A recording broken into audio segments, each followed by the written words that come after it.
Hi everyone, in this video we're going to talk about whether there are drawbacks to strength training for runners.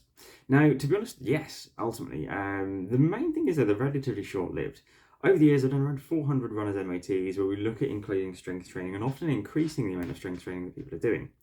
Now, one of the big problems is that a lot of people aren't doing a lot of strength training in the first place. So when they start doing it, it's a bit of a shock to the system.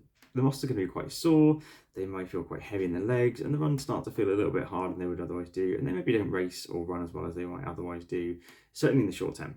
That said, it is a very, very short-term response. Ultimately, the body gets used to this training load increase and does adapt to it, but it just takes a little bit of time. The key thing is setting the right expectations. And I'll be honest, when I first did the runners MOTs and started incorporating running training, coming from a position where I'd worked in the industry for about 7 years, knew what muscle soreness was all about and kind of how that would feel with runs. I didn't communicate that massively clearly, and I had a few times where people were like, it made me slower.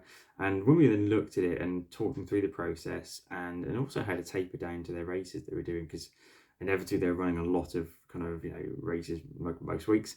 When we talked about how to kind of adjust that and adjust their expectations, actually they were then happy and it was fine, and long term absolutely no problem at all. But it is a short-term drawback. There's no two ways about it. The legs can feel really heavy. Your race times might take a bit of a drop if you're doing some in the first few weeks.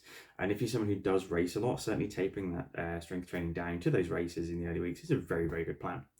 Tapering strength is a really important thing to do for any race, really, but particularly in those first few weeks, and obviously coming up to your big target race in particular, we really want to ease that right back. That said, it is really, really important to do. Strength training for runners can make an enormous difference to improvements in running economy, reduction of injury risks, but it can also create injuries as well. So it depends on how your technique is.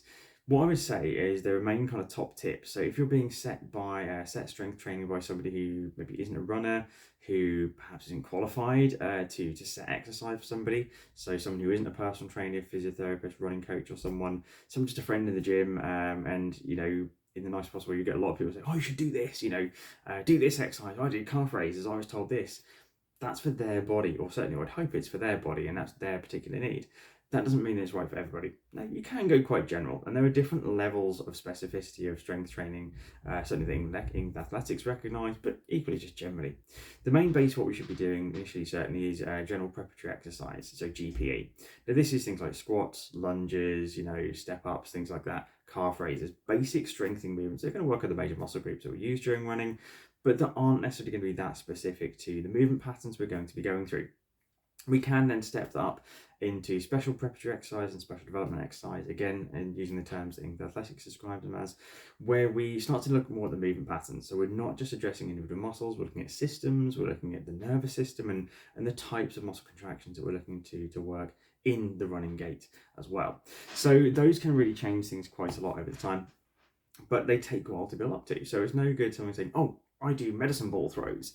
They may be on a completely different level to you, not so in terms of their performance, but certainly in their strength, their movement patterns. They might have exceptional movement skills and coordination. That means they can do those things really well. For someone less coordinated, suddenly throwing a medicine ball might be really bad and they could hurt their back. So it's a case of getting the right advice from the right person, making sure that advice is really tailored to you, not just some cookie cutter program that you get from Runner's World saying, here's 5 exercises you need to do to become a better runner, because it's all quite generic. I have written blogs along those lines, but I've made it very clear that this is a really basic getting to grips kind of program, and it would be squats, lunges, some planks, really nothing kind of too technical, but certainly as an introduction, it can be quite a good way to do things. Technique is also really, really key, so making sure that even if you've been shown what to do, that you maybe check in with that person is a really good idea as well, to make sure your technique is excellent, and if not excellent, certainly safe, most importantly. So the key things really are, don't try and do too much too soon. Don't go for the big fandangled exercises. Make it a program that's appropriate to you, so ideally get some help for that, most importantly. But long term, there aren't really any drawbacks for strength trainers, runners. If there are any around mobility, then you can certainly work on that with the right types of exercise to target mobility and strength at the same time. A common thing runners have are tight hamstrings, especially then start strengthening those with things like hamstring curls. Fine, that's going to help to some degree in terms of strengthening, but you can actually make those muscles shorter because they're contracting over time. What we can then do instead is pick a different exercise, something like a Romanian deadlift, where we're strengthening and lengthening those muscles, getting them used to being loaded at a full length as well, means you're actually going to be getting some better results when it comes to your runs as well. So there are drawbacks to strength training for runners, But largely, almost if not entirely, they can be avoided by getting the correct advice from the right people. So don't hesitate to get some advice, to get some feedback, and look at adding strength training to your program. No matter what level you're at, it can help you perform better, reduce those injury risks, and just make you enjoy the sport more than you already do. See you soon.